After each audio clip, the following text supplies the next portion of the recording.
Sekaligus film ini juga refleksi buat kita para ibu untuk akhirnya mempertanyakan harus sebesar apa sih pengorbanan seorang ibu tuh untuk keluarga gitu. Apakah harus lebih sayang ke keluarganya dibanding dirinya sendiri gitu. Itu yang dipertanyakan nantinya. Sampai sedetail-detailnya sampai aku harus turunin 3 kilo untuk supaya terlihat dan meyakinkan seperti seorang perempuan yang depresi gitu misalnya. Sampai harus terlihat urat-uratnya gitu kan gitu. Sampai segitunya kita kasih ya all out ya. Jadi kita kayak improv aja, explore sendiri gitu. Dan itu seru banget dan ntar di hasil di filmnya ya, itu emang pakai iPhone. Iya, emang dari HP. Emang kalian Kamera HP. Berarti itu dibebasin kalian mau. Dibebasin. Terserah kita mau ngapain pokoknya. Seru banget. Mau jungkir balik mau apa terserah. Tapi jungkir balik nggak? Iya. Iya. Jungkir balik dong, manjat aduh bener-bener Kayang.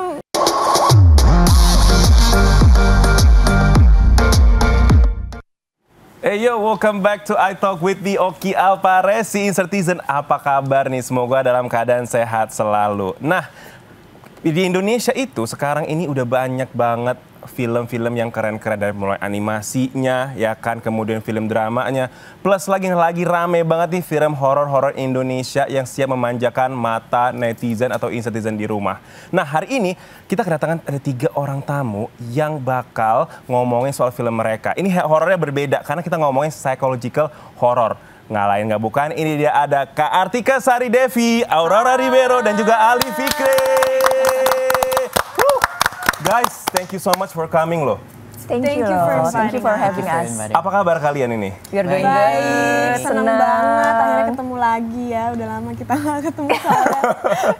Jadi tapi ini kan tadi ngomongin psychological horror gitu ya. Tapi kalian kena mental nggak waktu pas bikin film ini? Lumayan. Wah, Lumayan kena mental. bertubi-tubi ya. Iya. Tapi sebenarnya ini cerita tentang apa sih film ini? Boleh dari siapa aja yang pertama jawab? Nah, ini pasti ngeliatnya ke ibunya. Ke ibunya gitu ya. Sebenarnya film ini point of view dari 2 anak yang punya seorang ibu. Ibunya ini ibu tunggal, jadi single mom. Yang dia harus membesarkan kedua anak ini. Plus ada 1 adiknya, dia punya 1 adik. Jadi omnya mereka lah, Jamal, yang diperankan oleh Kiva Iskak. Terus menggambarkan bagaimana strugglingnya mereka untuk bisa bertahan hidup. Dan si ibu ini melewati berbagai fase. Tahu sendiri ya, perempuan itu kan fasenya dari mulai dia menjadi dirinya, kemudian berbagi peran menjadi seorang istri, menjadi seorang anak, terus akhirnya seorang ibu. Kemudian mereka harus menghadapi sebuah konflik keluarga dan akhirnya menjadi single mom, dan disitulah anak-anak ini mulai merasakan ibunya kok udah mulai banyak berubah ya gitu. Ternyata agak agak jump scare gitu. Tapi ini beneran manusia orang gitu kan berarti ya? Iya. Oke. Nah, tapi kalau tadi Mbak Artika berarti sebagai ibu. Aku mau tanya satu-satu nih, karakter dari Ali sendiri ini bernama siapa di film ini dan karakternya seperti apa? Karakterku namanya Dino, dia anaknya Tante Artika, adiknya Kak Vira yang diperankan oleh Kak Aurora. Dino ini karakternya dia anak yang pintar, tapi dia tuh kurang perhatian dari keluarganya, terutama sama Kak Vira. Jadi Dino tuh pengennya tuh main terus sama Kak Vira, tapi Kak Viranya malah lebih care sama ibunya, gitu. Jadi kurang perhatian gitu. Kurang perhatian, tapi ada kakak yang sekalian tapi di film ini akur gitu. Sangat deket banget. Sebenarnya lumayan rumit tuh. Kadang kita akur, kadang kita berantem. Ya seperti adik kakak biasa. Adik kakak biasa. Ada dinamikanya gitu ya. Iya. Oke. Kalau kamu sendiri, ini namanya di sini apa dan berperannya seperti apa karakternya? Namaku di sini aku berperan sebagai Vira. Vira itu sama juga sebenarnya kekurangan kesayang. Kurang kasih sayang juga dari ibunya. Nah, kalau Vira nih nyoba cari perhatian dari ibunya. Jadi cari perhatian, ngelakuin hal-hal yang dia kira bisa bikin ibunya bangga, tapi malah ibunya makin marah sama dia. Dan dia tuh atentif banget gitu sama ibunya. Sampai jadinya Dinonya nggak diliatin sama dia gitu loh. I see. Berarti ini memang real gitu ya ceritanya, seperti apa bisa kita bilang ya, dinamika keluarga itu kan kadang-kadang akur, kadang-kadang enggak gitu. Kalau diperhatiin pasti nyari perhatian orang tua, apapun dilakukan gitu ya. Nah, kalau Mbak Tika sendiri ini sebagai seorang ibu, namanya siapa dan karakternya kayak apa nih? Yanti itu seorang perempuan yang memberikan hidupnya untuk keluarganya, untuk suaminya, mendedikasikan sebesar-besarnya tanpa dan apa namanya ya, sekaligus film ini juga refleksi buat kita para ibu untuk akhirnya mempertanyakan harus sebesar apa sih pengorbanan seorang ibu tuh untuk keluarga gitu. Apakah harus lebih sayang ke keluarganya dibanding dirinya sendiri gitu. Itu yang dipertanyakan nantinya gitu. Jadi ini sebenarnya relate banget sih sama kita. Jadi kalau nonton film Dia Bukan Ibu ini kita bisa merefleksi ya, kita bisa ngelihat gambaran besar, mungkin juga sudut terdalam dari hati seorang ibu seperti apa, sudut terdalam hati seorang anak-anak yang mungkin nggak pernah dia berani ungkapkan ke ibunya tuh kayak gimana gitu. Wah, ini menarik banget. Berarti kita tidak hanya penonton ini mengharapkan kaget-kagetan doang. Oh iya. Serem-sereman doang. Berarti kita juga bisa melihat dari sisi, karena seorang ibu tuh kan nggak mau dilihat terlihat sakit. Nah, ya nggak sih? banyak kan topengnya ibu tuh banyak loh. Karena depan kan nggak anak mau harus seperti apa? terlihat lemah di depan anak-anaknya gitu. Berarti ini juga karakter yang disampaikan nanti. Ya. Nah, ngomongin soal karakter. Kalau Mbak Tika ini kan terlihat memang waktu pas ikut pageant itu kan apa ya, beauty banget lah gitu ibaratnya ya, bersahaja. Tapi tadi kalau lihat trailernya ini creepy ya. Creepy-nya, freak-nya dapat banget jujur. Aku juga takut sih. Takut sama diri jujur sendiri? aku juga takut. Apalagi kita ya. apalagi mereka katanya gitu. Nah itu pendalaman karakternya gimana gitu sampai bisa ngelihat itu kayak serem gitu. Asli ini lucu sih. Jadi sampai harus aku tuh waktu bergabung di project film ini kan kita ngelewatin banyak proses. Walaupun aku yang terakhir bergabung gitu. Tapi ngikutin prosesnya dari pertama ketemu Randolph itu belum baca skrip ya. Jadi waktu itu ngobrol sampai 6 jam kita ngebedah tentang gimana sih fase kehidupan seorang perempuan ibu tuh gimana. Apa sih yang menjadi strugglingnya mereka di setiap fase 20-an, 30-an, 40-an tuh kayak apa gitu. Terus udah tuh kita satu-satu ada one by one, one on one kita kayak mapping ya, bikin itu buat ngedalemin baru. Sambil baca skrip kita untuk ngedalemin tokoh seperti apa. Jadi kita create itu sangat detail banget. Dan seneng banget sih MVP Pictures dan Randolph dan kemudian Mbak Titin Watimena juga sebagai penulis, mereka turut melibatkan kita juga untuk kasih insight ya. Betul. Jadi kita nggak lari juga, maksudnya dari pengalaman kita, dari apa yang point of view kita ngelihat karakter ini. Jadi kita sama-sama nge-build itu bareng. Sampai sedetail-detailnya, sampai aku harus turunin 3 kilo untuk supaya terlihat dan meyakinkan seperti seorang perempuan yang depresi gitu misalnya. Sampai harus terlihat urat-uratnya gitu kan gitu. Sampai segitunya kita kasih ya, all out ya. Terus kedekatan aku sama mereka berdua, anak-anak aku ini tuh juga luar biasa kita bondingnya. Karena kita dikasih waktu juga buat ngobrol deep talk berdua, kita sebagai sesama perempuan, jadi kayak apa sih yang terberat sebagai seorang perempuan gitu, ngadepin ekspektasi sosial masyarakat itu ke kita tuh seperti apa gitu. Kayak sebagai seorang ibu dan sebagai seorang anak gitu. Sebagai seorang anak perempuan gitu. Wah, aku amazed banget dengan pendalamannya. Berarti kan Kak Atika juga seorang ibu gitu ya, seorang ibu juga, memiliki anak juga. Berarti kan semua itu diharvest dari memori, dari perjalanan hidup kamu yang bisa dituangkan di dalam film ini salah satunya gitu ya. Jadi menjelimet itu ternyata bikin film ya. Sekompleks itu memang, karena kalau misalnya ada beberapa part yang aku emosinya aku nggak pernah alamin itu, tapi aku bisa pinjem itu dari pengalaman. Aku kebetulan kan pendengar yang baik ya, dan temenku banyak dan mereka sering cerita gitu, aku dapat banget emosinya. Jadi memang di film ini tuh kita gampang banget bisa nge-build emosi kita karena pertama punya bonding, kedua memang empati yang dibutuhkan. Jadi nggak bisa dilihat, oh ini perannya jahat ya gitu, si ini sadis, tapi kita harus lihat ada bagaimana apa yang dibalik apa itu apa yang dia gitu bawa selama ini gitu. Apakah ya mungkin masing-masing membawa traumanya kan, bahkan seorang anak pun sama halnya dengan orang tua, punya beban juga. Benar. Nah, tapi kalau tadi dari Kak Artika sendiri, kalau misalnya dari kalian berdua nih, kan kalian bukan saudara ya? Tapi mirip sih mukanya jujur. Kan? Kalian gimana bangun chemistry? Apa sebelumnya udah pernah main film sebelumnya bareng-bareng? Kita udah pernah main film sebelumnya. Udah 2 kali kan? Yes. Udah 2 kali. Jadi kita sebenarnya udah lumayan deket. Tapi gara-gara film ini kita lebih dekat lagi. Dan lebih sayang lagi sama satu sama lainnya. Udah kayak saudara jadinya gitu ya. Nah, tadi aku lihat kan cukup detail ya, dari mulai pendalaman karakter, pencarian aktor-aktornya juga di sini. Syutingnya berapa lama? 20 harian ya? 20 harian, 1 bulan kurang lebih. Kurang lama sih menurut kami. Kurang lama film ya? sekompleks dan sedip ini ya. Kalau bisa lebih lama lagi. Karena kita nikmatin, sejujurnya kita nikmatin banget. Seru berarti syutingnya gitu ya. Tapi 20 hari itu kan proses syuting. Maksud aku dari mulai kalian ketemu, reading, sampai segala macam berapa lama tuh? Berapa bulan ya? Kita lebih lama ya. 3 bulan kali ya? 3 bulan dari proses reading, casting. Iya kayaknya benar. Berarti yang terakhir join adalah Saya. Mbak Tika di sini, gitu. Itu pun Akhirnya kita menemukan ibu kita. Iya, Yes. setelah 6 tahun ya aku nggak main film tuh aku kayak hiatus 6 tahun ternyata. Ini berarti gitu. comeback-nya. Comeback-nya. Comeback-nya. Nah, ngomong soal comeback nanti kita akan bahas ya soal karir dari mereka masing-masing. Nah, aku penasaran banget. Ini kan memang thread horor viral yang dari sosial media. Iya. Sebelumnya kalian udah baca thread ini Udah atau tahu. udah tahu Ya, udah cerita ini baru kalian akhirnya ngelihat skripnya, nerima film ini tuh gimana prosesnya waktu itu? Sebenarnya kalau aku taunya dari Randolph duluan. Terus baca sinopsisnya dulu, terus dikasih tahu ini dari threadnya Zero Point, terus aku sempet baca Terinspirasi juga. ya. Terinspirasi Terinspirasi ya. dari threadnya Zero Point, terus baca. I see. Yang dikembangin lagi. Ini dikembangin akhirnya jadi film yang sebagus Yes. ini gitu. Nah, tapi aku mau nanya juga, kalian ketika ngebaca pertama kali thread dan skripnya dan ditawarin, langsung mau atau pikir-pikir dulu waktu itu? Langsung mau ya kalau aku ya. Mau, aku Sama juga sih langsung Iya. mau. Setelah Karena- baca skripnya, Menarik terus setelah banget. tahu mainnya akan sama siapa aja, Iya, itu juga. langsung tertarik juga sih. Tertarik ya. Jadi memang ngelihat dari threadnya oke, dari skripnya oke, langsung say yes. Yes. Iya, iya. Nice.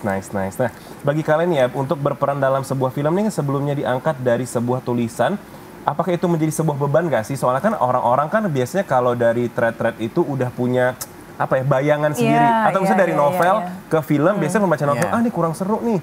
Ada beban tersendiri nggak sih ketika memerankan film kayak gini? Mungkin kalau aku fokusnya lebih ke bikin karakternya sehidup mungkin dan sebelut mungkin kali ya. Dan dari situ kan sebuah emosi dan karakter ini bisa kasih apa yang dia mau kasih tahu ke penonton gitu dengan sendirinya gitu. Kalau misalnya kita fokus ke karakter dan fokus ke perasaan karakter gitu. Insya Allah Iya. bisa diterima Insya Allah masyarakat bisa ya. diterima Yes. masyarakat. Kok Ali sendiri kan, Ali kan sebelum udah main film banyak nih, ya kan? Nah ini kan kali ini filmnya adalah thread yang viral gitu. Orang-orang udah punya fantasi tersendiri tentang Iya. thread ini. Kamu ada beban sendiri nggak sih? Sebenarnya sih sebelumnya juga aku belum tahu tentang thread itu. Setelah baca skrip dan setelah tahu kalau ini terinspirasi dari thread Zero Point, baru aku ada baca sebentar tentang threadnya itu sendiri. Tapi kebanyakan sih aku baca langsung dari skripnya sih, karena kan itu juga udah di upgrade dan dijadiin film tuh kan, dari tulisan ke film kan akan ada perbedaan-perbedaan yang Iya, cukup iya, terasa kan. benar-benar. Jadi semenjak casting tuh sebenarnya Randolph caranya dia untuk mengetahui aktornya yang akan dipilih siapa tuh dia diajak ngobrol. Jadi dia kenal secara personal dulu, baru Iya. kenal secara aktor, kenal secara karakter. Lama banget. Aku pertama kali ngobrol tuh 6 jam kali ya di kantor Yes. NCT. Dan itu menurut aku Randolph. sesuatu yang spesial banget karena langsung cerita sama direkturnya tentang pengalaman hidup kita yang akhirnya bisa dicocok-cocokin sama karakternya. Jadi kita bangun karakternya bareng-bareng masing-masing gitu. Ini nice banget ya, pendekatannya personal, nggak transaksional Yes. gitu ya. Kayak misalnya, nih cakep nih, blasteran, boleh nih, gue mau casting Iya, gitu. Tapi iya, enggak, iya. tapi setelah ngomong akhirnya pendekatan dan cocok, baru akhirnya di-hire untuk menjadi salah satu pemeran dari film ini gitu ya. Yes. Iya. Keren banget loh. Spesial sih.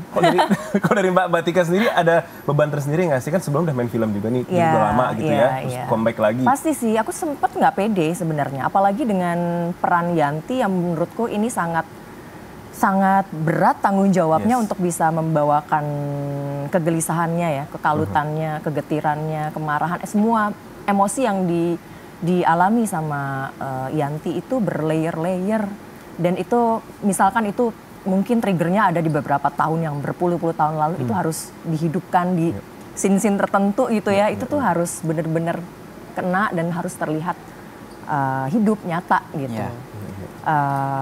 Apa ya? Pokoknya proses syuting itu memang ini kayak journey-nya kita untuk refleksi diri sih. Terutama aku sebagai ibu, karena di filmnya juga garis benangnya ibu. Kalau di aku ya memerankan seorang ibu kayak merefleksi lagi gitu. Berani nggak sih kita jujur sama sesuatu yang sebenarnya kita mau ungkapin gitu. Tapi selama ini nggak diperbolehkan gitu. Karena seorang, ya tadi Oki pernah bilang gitu, ekspektasi orang terhadap seorang ibu tuh sosok yang lemah lembut, sosok yang harus sabar, harus bisa menjadi penyeimbang di antara semuanya, menjaga harmoni itu kan. Ternyata ibu juga punya sisi fragile-nya juga gitu ya. Iya, bahkan punya sisi tergelapnya gitu. Nice. Jadi makin gak sabar juga mereka nih chemistry-nya oke banget loh, udah kayak benar ibu dan anak, kakak adik. Karena ngeliat sepatunya juga sama nih pemirsa yang Citizen ya, sepatunya udah sama. Nah ini chemistry kan kuat banget. Pada saat break syuting, ada kebiasaan-kebiasaan yang kalian lakukan nggak sih? Banyak sekali. Mungkin Ali nyolong makanan Aurora nyolong makanan Kak Artika mungkin. Itu benar terjadi kok. Lebih ke Ali suka ngagetin aku karena kita kamarnya berseberangan kan. Parah banget, dia ngagetin aku malam-malam, terus aku tuh penakut banget Sampai kan. nangis, sampai Jadi mau nangis. di depan tuh ada balkon, balkon kita kan samping-sampingan. Dia bakalan kayak naik dari balkonnya dia ke balkon aku, tiba-tiba ngetok-ngetok. Terus aku ngeliat kayak nggak ada orang, terus ngetok-ngetok lagi. Terus waktu aku buka kayak wah gitu. Ini bener-bener kayak kakak adik ya? Iya. Kita Terus memang kita terus punya kebiasaan main kartu kalau di set. kartunya kartu sekata ya. Kartu ini loh kayak kartu games, board games gitu. Terus kita sering nonton film bareng. Iya, Biasanya kalau kita kita break ada syuting movie tuh ada night. movie night. Kalau break. Walaupun Karena- di hotel ya. iya. Bukan ke bioskop ya, maksudnya aku bawa proyektor terus kita nonton, kita bisa nonton apa aja. Hotel kita tuh jauh dari mana-mana. Jadi Iya. mau nggak mau ya, bukan mau nggak mau, emang Mau kita banget. mau banget. Mau banget. Akhirnya ngumpulnya ya begini sama Ngumpul. Renlov juga, sama pemain kayak Kiva, Sita, dan lain-lain. Yes. Jadi kita tuh diiming-imingin juga, ayo besok scene kita berat nih gitu. Yuk kita ngapain gitu, order ini ya pizza ya gitu. Iya, jadi Terus seimbang movie night gitu. Teror di lokasi syuting sama kesenangan di luar lokasi syuting. Jadi segini doang nih gayanya apa gitu. Jadi segini doang nih yang bisa diberikan. Ya ampun, seru Ayo, banget ya. iya. Jadi memang di apa namanya di hotel sendiri kan udah ngumpul bareng-bareng, udah ibaratnya udah kayak satu keluarga Satu kecil keluarga, lah ya. benar-benar. Bondingnya sampai sekarang loh. Udah Bonding- setahun yang lalu padahal kita selesai. Iya. Syutingnya tahun lalu berarti 2024 ya. Sampai Yes. sekarang grup kita masih ribut terus. Masih. Berisik. Solid banget kita. Nanti ditunggu ada Dia Bukan Ibu Dua. Amin. Tunggu satu dulu tayang baru nanti ya baru Bukan Ibu Dua ya. Nah kalau tadi udah keseruan kalian ngumpul bareng, nah scene favorit kalian ketika bikin banyak film banget. ini. Semoga udah nggak lupa ya. Scene favoritnya apa dari Ali dulu? Dari Aurora. Dari Aurora Satu boleh deh. film ini favorit aku. Satu film, tapi yang Satu paling film. favorit, most favorite ada nggak? Wah. Takut spoiler, gimana ya? Iya. Sini nggak spoiler. Mungkin ada beberapa scene aku sama Ali yang menurut aku tuh seru banget. Kayak jadi ceritanya kita tuh ngevlog. Ya. Kita jadi kayak paranormal activity gitu. Terus Pakai aku jadi handphone. DOP-nya pakai handphone, terus Ali yang kayak jadi hostnya gitu. Terus itu tuh kita dikasih kebebasan banget sama Randolph sutradaranya. Jadi kita kayak improv sendiri. aja, explore sendiri gitu. Dan itu seru banget, dan ntar di hasil di filmnya Ya, emang itu yang emang diambil. pakai Dari HP. iPhone. Iya, emang dari HP. Emang kalian, oh wow. Kamera HP. Berarti itu dibebasin kalian mau. Dibebasin. Yes, Iya. terserah kita mau ngapain pokoknya. Seru banget. Mau jungkir balik mau apa terserah. Tapi jungkir balik nggak? Iya. Iya. Jungkir balik dong, manjat aduh bener-bener deh Kayang nih. tuh, dia yang Anak-anak kayang. ini. Energinya ya, beda ya sama kita. Kalau Ali sendiri ada scene favoritnya nggak Aduh, selain itu tadi? juga seru banget dan mungkin yang terlintas di pikiran aku sih scene teror sama ibu di meja makan. Waduh ya. Oh iya sih. Meja Itu juga makan tuh salah kayak salah satu set yang penuh dengan scene emosional. Iya. Ada di posternya itu di meja makan. Dan di sana tuh banyak banget scene yang nggak bisa aku lupain sampai sekarang. Banyak banget scene-scene yang butuh energi yang sangat besar, physically or emotionally. Tapi maaf banget nggak bisa di spoiler karena itu. Iya. Waduh, pokoknya ada Kalian scene harus yang nonton. bakalan bikin kalian tuh eerie banget cara nontonnya tuh kayak nggak nyaman pasti. Aduh, itu tuh yang paling ditunggu-tunggu banget sih ya. Harus. Kalau dari Kak Tika sendiri, gimana nih? Scene yang paling berkesan di film ini ada nggak? Semua scene aku emosional sih, terutama Iya pas lagi. yang berhubungan sama anak-anak gini ya, betapa aku sangat ibu yang sangat mendedikasikan cintanya, dia baktinya ya selepas nggak ada suaminya ya buat kedua anak ini gitu. Terus selalu kompleks gitu, jadi nggak bisa dibilang marah ya marah, tapi marah ada kecewanya, ada tetap ada cintanya gitu ya, semarah-marahnya ibu ke mereka. Dan ditambah juga karena proses reading dan proses kita nge-build emosi itu dapet banget. Saya ngeliat Aurora di film ini, di Vira ini, aduh gitu, ini mungkin aku dulu seberani ini nggak ya gitu kalau harus ngadepin ibu aku gitu.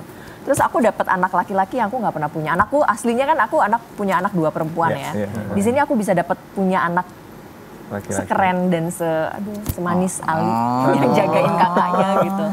Jadi aku kayak, aduh kalau ditanya scene apa ya, hampir semua scene yang terutama pas scene ending sih. Ah iya, scene ending itu. Oh my god. Kita syuting apalagi satu endingnya hancur boleh berantakan di-spill ya. Oh, jangan. Itu kita syuting Harus satu nonton pokoknya scene ini ya. itu, kita syuting satu scene itu 4 hari ya? Atau 2 hari? Kita, 2 hari, 2 ya, hari. dipecah 2 hari. itu ya. 2 hari Iya. dari Untuk satu scene. untuk satu scene Iya. 2 hari dari jam 6 pokoknya pas udah gelap sampai mau terang. Terus besoknya dari pas mulai gelap sampai terang. Iya. Itu scene paling intens di Scene paling ini intens. sih. Untuk ending itu. Iya. Itu challenging, physically, mentally, Iya. ya. Draining banget dong berarti ya. Draining Wah, banget. iya. Training banget. Jadi ini pokoknya harus wajib banget ditonton pokoknya ya. Nah, Iya. selanjutnya nih. Ini kan film horor, dan orang bilang horor penakut. Iya. Cukup penakut lagi. gitu ya. Tahu dari mana sih? Siapa sih yang bocor-bocorin kalau aku tuh Baru tadi penakut? kamu spill dari kamu penakut. Oh iya ya, aku ya. bener-bener. Aku sendiri ya. Oke, oke, oke. Kamu kan penakut nih. Ah. Tapi sebenarnya genre film kamu tuh suka horor atau enggak sih sebenarnya? Kamu kalau nonton? Suka, apalagi kalau Suka malah. kalau horornya kayak gini, wah aku suka banget horor-horor kayak gini ya, kayak psychological, psychological. thriller, drama horor. Kita movie watchers banget. Iya. Kita suka Iya. banget nonton film. Berarti kalian semua suka film horor nih ya? Suka. Iya, suka. Kan ada beberapa orang gitu ya, mungkin dia banyak main film horor tapi dia sendiri nggak berani nonton film horor Nah, aku gitu. tuh kayaknya kebalikannya. Kalau nonton, aku mau sendiri juga nggak apa-apa. Cuman kalau misalnya sendiri tuh suka overthinking kayak. Anak-anak zaman sekarang lah ya. Emang gitu ya. Zaman sekarang. Oke, menarik nih, menarik. Nah, kalau kita ngomongin film horor di Indonesia lagi banyak banget, ya kan? Baik itu horor klasik lah, Iya, horor iya, Indonesia banget, mengangkat soal isu agama Iya. juga. Tapi sebenarnya apa sih membedakan film kalian ini, Dia Bukan Ibu, dengan horor-horor lainnya? Dari mulai yang kecil dulu deh, dari Ali dulu nih. Aku lagi. Yang membedakan adalah film ini nggak cuma nakut-nakutin. Film ini semoga bisa bikin kalian, harapan aku sih bisa bikin kalian bukan cuma ketakutan. Kalian ketakutan tapi karena film ini tuh jujur. Dan karakter-karakternya tuh punya layer yang deep. Dan semoga kalian bisa merasakan apa yang kita rasakan waktu baca skrip, waktu syuting. Dan semoga bisa terdeliver dengan baik oleh kita semua. Amin. Semoga bisa ketransfer ke mereka semua energi positifnya ya. Oke, kalau dari Aurora sendiri apa sih yang bikin film ini nih beda dan harus banget nih ditonton nih? Menurut aku ini beda banget sih karena kita Beda lumayan fokus ke kegelapan yang ada di kita semua, di manusia gitu. Dan di setiap karakter tuh beda-beda dan mungkin kalau kalian nonton ini dengan hati yang terbuka dan pikiran yang terbuka, mungkin bisa relate gitu. Dan itu menakutkan kan, tapi juga mungkin bisa refleksi diri juga gitu ya. Dan mencari tahu lebih tentang diri kita sendiri juga sebagai manusia. Yes. Ini tentang kehilangan sebenarnya, tentang grief, tentang kekurangan kasih sayang, merasa sendiri di hidup, dan apa efek-efek semua perasaan yang seperti ini tuh jadinya efek ke kita apa dan kita jadi ngapain gitu loh. Apa yang kita cari jadinya, dan dari reaksi kita tuh ya kita harus lebih aware aja gitu. Iya. Apa efeknya ke orang lain juga gitu. Dan kadang kalau misalnya kita terlalu sayang sama orang, itu kan kita bakalan give our all Ya, gitu. ya, ya. Tapi kadang di cara yang salah gitu. Bukan di cara yang malah bikin orang yang kita mau ngerasa kita sayang sama mereka malah nggak ngerasa disayang, malah ngerasa tersakiti gitu loh. Iya. Ini tentang itu banget sih. Oh, ini deep banget ya. Deep banget sebenarnya. Berarti bukan shallow, nggak kayak horor-horor shallow cuma ngagetin aja, tapi ini bakal relate banget sama diri kita. Kan setiap orang, baik ibu atau anak perempuan atau laki-laki punya sisi gelap tersendiri gitu Iya, ya. iya. Dan ini akan dituangkan dalam film ini. Yes. Ya. Jadi ketakutannya bukan nakut-nakutin gitu iya, ya. Tapi sampai di level dimana kita ngerasa takut kalau ini benar-benar kejadian di kita terhadap orang-orang yang kita sayangi, Iya. keluarga. Oh my. Sedahsyat itu sih. Sedahsyatnya serelate itu kan sebenarnya kunci dari orang akan suka karya kita, bagaimana caranya bisa relate dengan audiens Iya, kita. Dan iya. ini pasti bakal relate banget ya. Iya. Iya. Kita jadi setelah itu mungkin kita jadi nanya, jadi pengen tahu gitu selama ini ibu kita itu ngelihat kita tuh seperti apa gitu. Dan kita pun jadi ya gitu ya pokoknya ya, jadi Mungkin pengen tahu. ada sisi dari ibu kita yang kita nggak pernah benar-benar lihat. Iya. Dan dia nggak pernah kasih lihat ke kita, dan juga ada sisi di seorang anak yang act a certain way untuk mendapatkan kasih sayang yang mungkin dia selama ini tidak dapat. Gitu. Nice. Jadi it's all about perspektif ya. Karena sebagai anak kita nggak tahu perspektif ibu seperti apa. Betul. Mungkin ibu juga mungkin merasa gue nggak kenal anak gue ngelahirin nih, gue bakal tahu semua, ternyata tidak juga. Kadang-kadang kan kita sibuk dengan asumsi kita masing-masing. Tapi apa yang exactly kita hadapi, kita alami, kadang-kadang harus kita redam. Deminya banyak, demi apa? Anak juga ternyata banyak mengorbankan diri gitu. Nggak hanya orang tua. Demi keluarga ini masih terus bisa bertahan hidup. Ini gokil sih, tepuk tangan lu dong ya.